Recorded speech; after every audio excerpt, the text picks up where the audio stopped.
Olá, antes de começar o bate-papo, eu quero te lembrar para você acessar o link da Amazon e você vai direto ao meu romance Uma Fuga para a Felicidade. Agora, se você quer saber tudo sobre constelação familiar, ancestralidade e feminino, você não pode perder este bate-papo. E a convidada vem direto de Florianópolis. Tudo bom, Ila? Como vai? Tudo bem, muito prazer, um prazer enorme estar aqui, tá tudo ótimo. Muito obrigada pelo convite, Rosane. Então, por onde que a gente pode começar apresentando a questão da constelação familiar? Como é que funciona na realidade? Então, as constelações familiares, elas ganharam bastante espaço, né, no Brasil, principalmente nos últimos anos. É uma metodologia, uma técnica, uma forma uma técnica terapêutica que eu costumo dizer que ela foi sistematizada por um alemão chamado Bert Hellinger. E ele morreu agora, em 2019. Então, assim, a gente está falando de uma técnica muito recente que cresceu com o advento da internet, né? Então, teve uma explosão muito rápida no mundo como um todo. O próprio Bert Hellinger viajou o mundo todo compartilhando essa técnica, né? E como que ele desenvolveu isso tudo? Ele foi um padre alemão que durante muito tempo trabalhou numa comunidade Zulu na África do Sul. E nessa comunidade ele percebeu uma série de repetições de padrões. E ele começou a ficar curioso com aquilo, né? E ele percebeu que aquela comunidade usava essas repetições de padrões como uma forma de resolução dos conflitos, das situações dentro dessa comunidade. Então, ele foi observando isso, né? Quando ele voltou para a Alemanha, ele estudou algumas técnicas de psicologia, ele estudou a Gestalt, estudou psicanálise e foi lapidando essa metodologia. E hoje eu entendo as constelações familiares como uma ferramenta de expansão da nossa consciência, né? Quando a gente faz um processo de constelação familiar, o que a gente tenta identificar são desarmonias que podem estar causando desequilíbrios no fluir da vida, né? E só que eu também gosto muito de frisar, acho importante trazer que a gente não está falando de mágica, a gente não está falando de milagre, nada de soluções milagrosas, né? O que a gente tem é como se fosse um mapa. A gente, quando faz uma constelação familiar, a gente abre um mapa e precisa caminhar, né? Como se a gente colocasse o GPS ali, não adianta só colocar o endereço e não dar os passos, senão a gente não vai Sim. seguir, né? Isso eu acho muito interessante de falar sobre as constelações. Tá, e me diz uma coisa, e na prática, como é que a pessoa pode perceber, no caso, uma mulher que está passando uma dificuldade no seu contexto familiar, que isso tem a ver com a constelação, e como que ela pode trabalhar isso? Então, o que o Bert Hellinger percebeu nessas comunidades, né? Ele percebeu que o que conduzia à harmonia dentro da comunidade era a obediência de três leis, que ele chamou de leis fundamentais. É a lei do pertencimento, da ordem de chegada e do equilíbrio. Vou falar um pouquinho mais sobre essas leis, claro, para que a gente, Tá. né, tenha compreensão do que isso vem, mas quando a gente faz uma constelação, quando uma mulher traz uma questão de constelação, né, para um constelador, que a gente vai abrir um campo de informações, que a gente chama, o nosso objetivo é reconhecer qual dessas leis que não está em harmonia. Então, se essa mulher está fora do seu lugar, porque a gente fala da ordem de chegada, se tem a exclusão de algum membro do sistema familiar, e quando a gente está falando das questões do feminino, a gente olha para as mulheres desse sistema, né? Porque todos nós somos filhos, netos e bisnetos de homens e mulheres, né? E cada um deles tem as suas influências na nossa vida. Então, se a gente está falando de questões femininas, a gente vai dar um olhar especial para as mulheres desse nosso sistema familiar, né? E em qual dessas leis que a gente pode estar em desarmonia e como que a gente pode fazer movimentos, falas, meditações. A gente costuma dizer que o que muda realmente depois de uma constelação é a nossa postura interna. Tá, e identifico o problema, eu identifico, por exemplo, que a pessoa identifica que é excluída da família, a família rejeita ela, e aí como é que a gente faz? Como é que vocês fazem? A terapia é uma coisa, agora a constelação familiar é outra bem diferente. Como que se trabalha isso com essa mulher? Então, eu vou trazer um exemplo que é bastante comum, que acontece com uma certa frequência, quando a gente está falando de questões femininas, né? Uma mulher que está com dificuldade para engravidar. É uma Hum, questão muito relacionada ao feminino. né? E aí tem esse desejo, tem essa intenção, fez diversos tratamentos. Eu costumo sempre dizer que a gente não deve procurar a constelação familiar como um substituto de tratamentos, né? Porque a gente está falando de uma abordagem que não é focada na ciência. A gente está falando da fenomenologia, da ordem do comportamento. Como o psicóloga Twin Pages muito bem disse. Então, a gente não vai, de forma alguma, sugerir que se substitua algum tipo de tratamento com um médico, com um ginecologista ou qualquer coisa do gênero. A gente vai fazer um complemento. A gente vai olhar o que mais, além de tudo que está sendo visto dentro da questão fisiológica, biológica dessa mulher, que pode contribuir para um desbloqueio emocional, né? Então, uma mulher que vem numa constelação e diz, o meu tema, a minha questão é que eu estou com dificuldade de engravidar.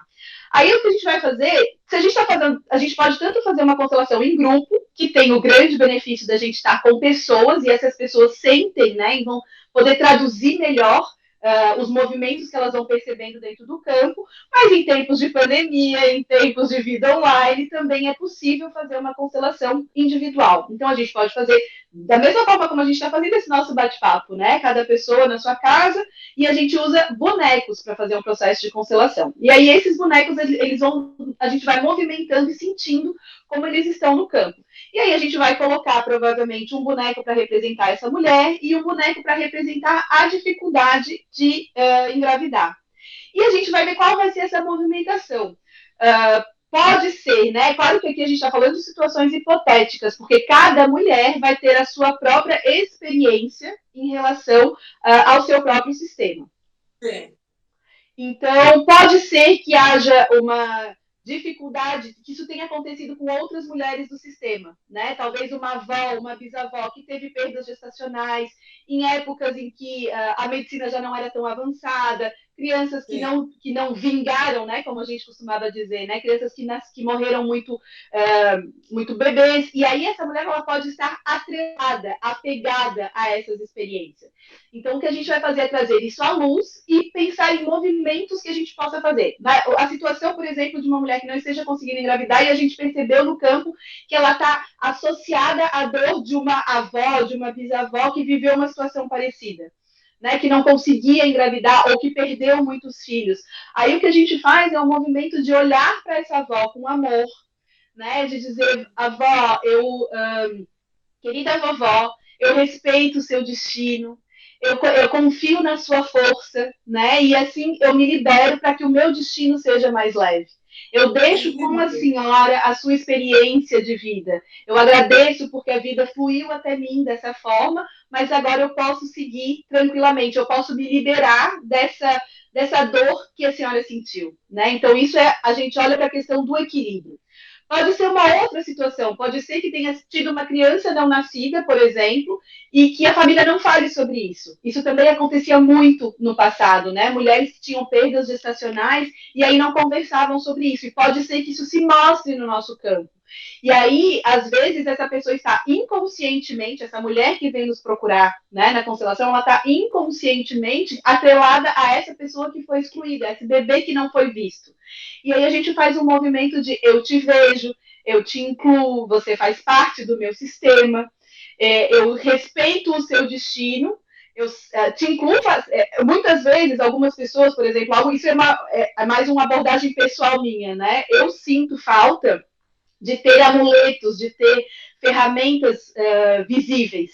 Então, eu sugiro, procure uma pedrinha, um cristal, ou, enfim, algum objeto que você possa colocar em algum lugar que possa te lembrar, que você olhe e fala, eu te incluo. Claro que a gente não está falando de botar no Facebook, olha, na minha família teve uma criança que não nasceu. Não, a gente está falando de uma inclusão mais no coração mesmo. Então, ter pequenos lembretes, que não é obrigatório, né? É apenas um convite, uma sugestão. Algumas pessoas se sentem mais confortáveis de ter um lembrete. E aí isso vai ajudando a ir limpando essas questões emocionais. Respondi um pouco melhor a tua pergunta. Com certeza, com certeza. E também, quantas gerações existe essa passagem assim, de geração para geração? Quanto tempo? Então, o que o Bert Hellinger identificou quando ele fez um estudo junto com um biólogo britânico chamado Rupert Sheldrake, eles conseguiram identificar até 7 gerações.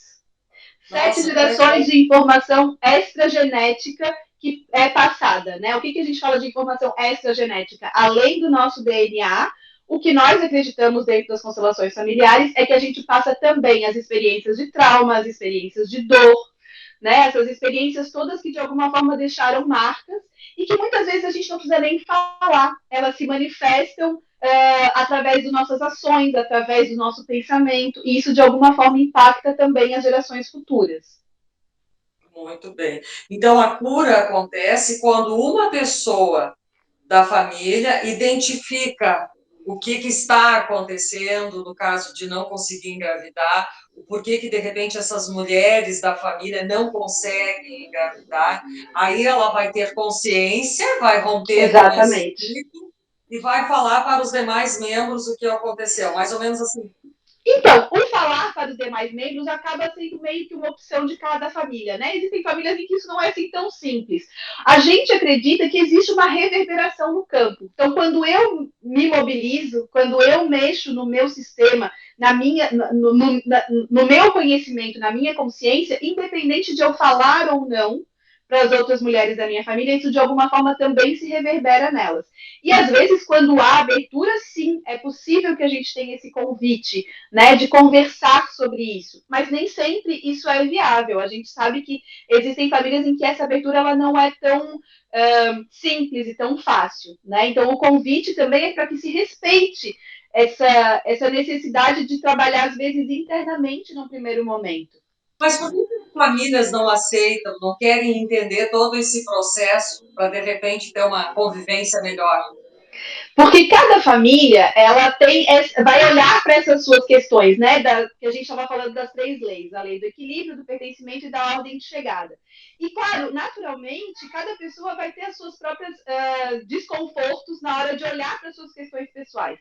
Então, se a gente está falando da ordem de chegada, por exemplo, que é a lei que diz que todo mundo que veio antes de mim tem precedência na minha chegada no sistema, né? A vida flui através dos que vieram primeiro. Só que muitas vezes a gente confunde isso com uma lógica de obediência, subserviência ou coisas nesse sentido, né? E isso é complicado, isso não é muito simples, porque, claro, se eu digo que eu sou obrigada a obedecer quem veio antes de mim, isso pode gerar uma resistência, porque isso é um pouco parte do nosso comportamento social, né? Então, normalmente essas discordâncias acontecem quando as pessoas estão fora do seu lugar no sistema. Quando, por exemplo, eu quero agir como ser maior do que a minha mãe, ou quando a minha mãe também, às vezes, né, as mães se colocam nos lugares de filhas, ou quando os filhos têm algum tipo de preferência entre o pai e a mãe, isso é muito delicado. Né? Por mais que a gente saiba que existem situações conflitantes na família, o nosso objetivo é sempre olhar para aqueles que nos precederam, os nossos precedentes diretos, né? Antecedentes diretos, que são o pai e a mãe, como 50% responsáveis por nós. Então, se eu não me coloco nesse meu lugar de filha desses dois, se eu tenho uma preferência por um deles, isso já começa a gerar um desequilíbrio e um desconforto. Muitas vezes são essas desarmonias em cada um dos membros da família que podem prejudicar o todo. Só que a partir do momento que eu começo a me trabalhar e que eu vou conscientemente voltando para o meu lugar, o sistema acaba se reorganizando também. Que interessante, né? Então, se tu escolhe mais um do que o outro, aí começa o desequilíbrio. Começa o desequilíbrio. Não devemos, né? Claro que tudo são escolhas. A gente costuma dizer que se eu trago essa informação, eu deixo a critério da minha cliente, da pessoa que me procura, o tempo dela, porque às vezes a gente precisa de um tempo, né? Se a gente está falando, por exemplo, de situações em que um dos pais tem um comportamento abusivo, que um dos pais tem uma forma de lidar que é de mais violência, ou que existe, por exemplo, traições na família, tudo isso mexe com a gente emocionalmente.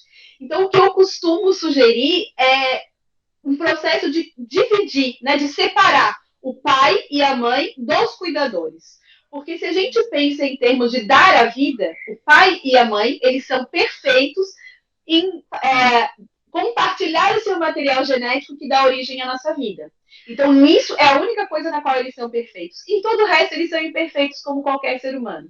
Então, se eu tenho uma mãe que é mais violenta, que é mais abusiva, ou se eu tenho um pai que tem características mais distantes e mais frias, o exercício, que eu não estou dizendo que é simples, mas que é um processo, né? É de olhar para essa mãe, para esse pai e fazer essa separação. Como cuidador, ele tem essas características de ser uma pessoa distante, de ser uma pessoa mais fria, mas como pai, ele foi perfeito e 50% da minha composição é desse pai perfeito, desse progenitor.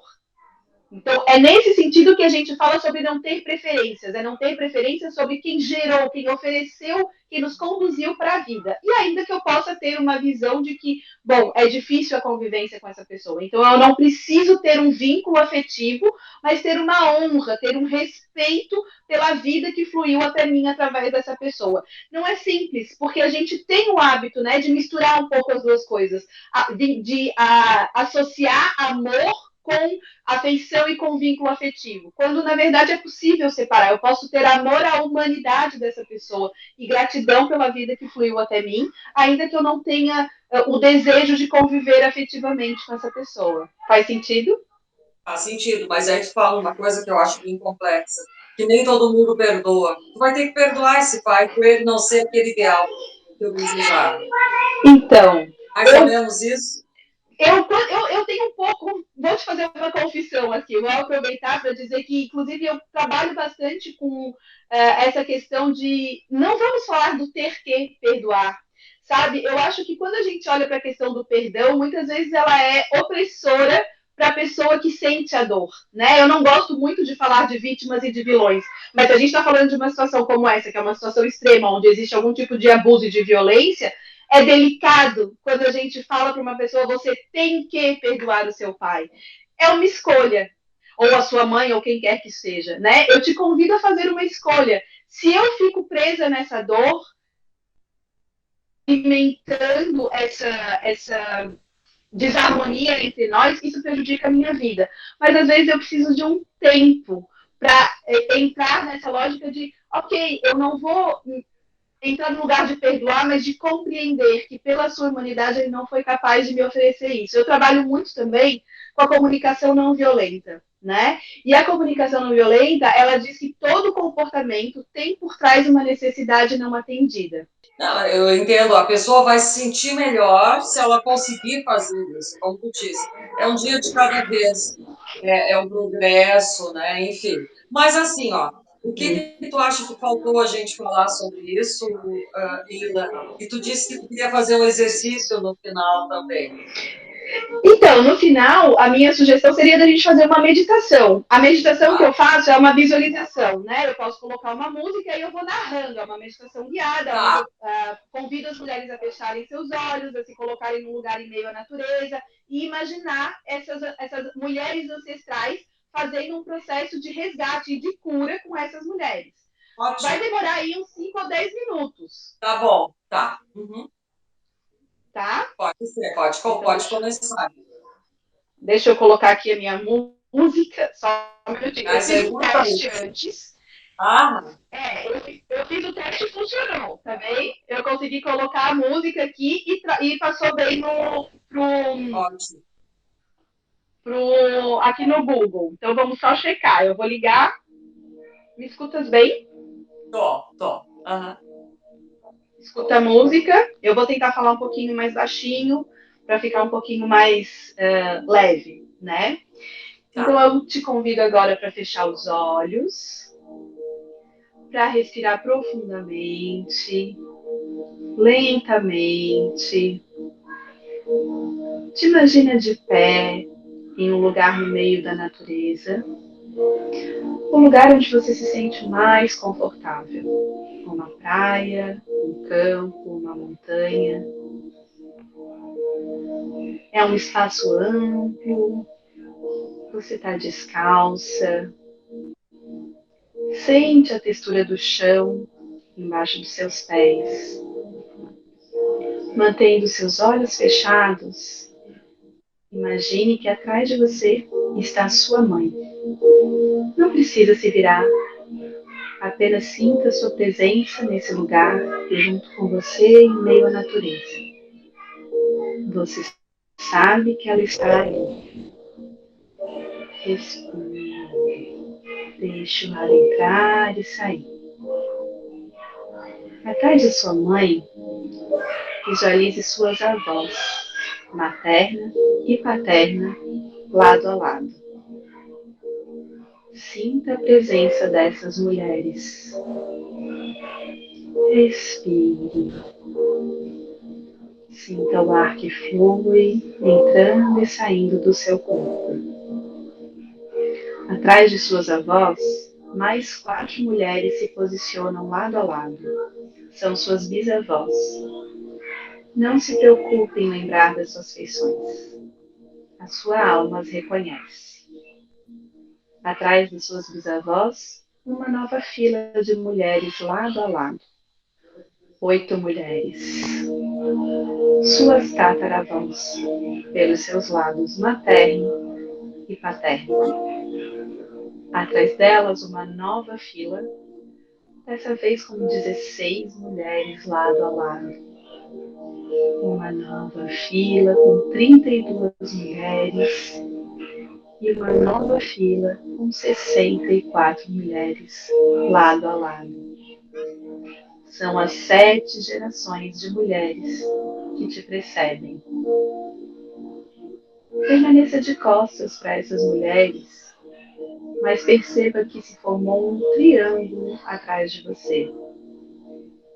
Atrás de você há 127 mulheres, sem as quais você não estaria aqui hoje.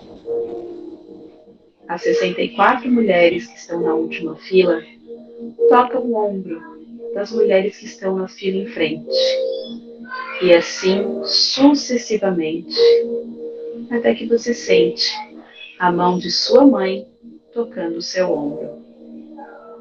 Imagine agora um feixe de luz que começa pela última linha de mulheres e passa através de todas as filas, chegando até você. A vida fluiu até você através dessas mulheres e de tudo o que elas viveram. Permita-se receber toda essa força de vida.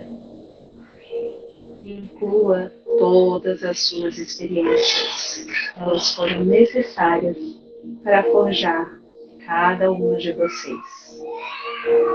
Inspire profundamente. Sinta o ar tomando conta de seus pulmões. Visualize a expansão da sua região peitoral. E ao expirar, gire seus ombros para trás e para baixo. Desfrute da potência dessa força de vida. Lentamente, deixe que a sua respiração retome seu ritmo natural. Ainda mantenha os seus olhos fechados. Visualize-se virando de frente para esse triângulo de mulheres. Escolha um movimento que você sinta que manifeste a elas a sua gratidão. No seu tempo, se despeça, respire profundamente e aos poucos comece a mexer os dedos das mãos e dos pés. Retome contato com seu corpo, com aqui e o agora. E quando se sentir pronta, abra os seus olhos. Que lindo, Ila, que bacana, muito legal. Me diz assim, ó, o que tu quer dizer para finalizar para essa mulher que está em casa, não está feliz, tem alguns conflitos, não sabe o que fazer, não está se entendendo. Essa meditação que tu fez agora, muito bacana. Mas o que mais tu pode dizer para ajudar essa mulher? Eu sempre costumo dizer que, por mais difícil que seja a gente incluir as experiências de dor pelas quais os nossos antepassados passaram, isso é importante para que a gente mantenha o equilíbrio, deixe com eles o que eles viveram. Se a gente fica julgando, condenando, achando que poderia ter sido diferente, que na verdade não poderia, se não teria sido, a gente fica emaranhado nessa dor. Então, o convite é um exercício constante de imaginar que todos os que vieram antes de nós, atrás de nós, tinham a força para os seus destinos. E isso libera para que a gente flua leve com a vida. Muito legal, te agradeço muito por essa oportunidade de trazer um pouco sobre esse tema, que é bem interessante, Vila. Um grande abraço. Muito, muito obrigada, Rosane, também pela oportunidade. É um assunto que eu adoro falar e que eu acho que ajuda realmente a gente a ter uma outra visão Com certeza,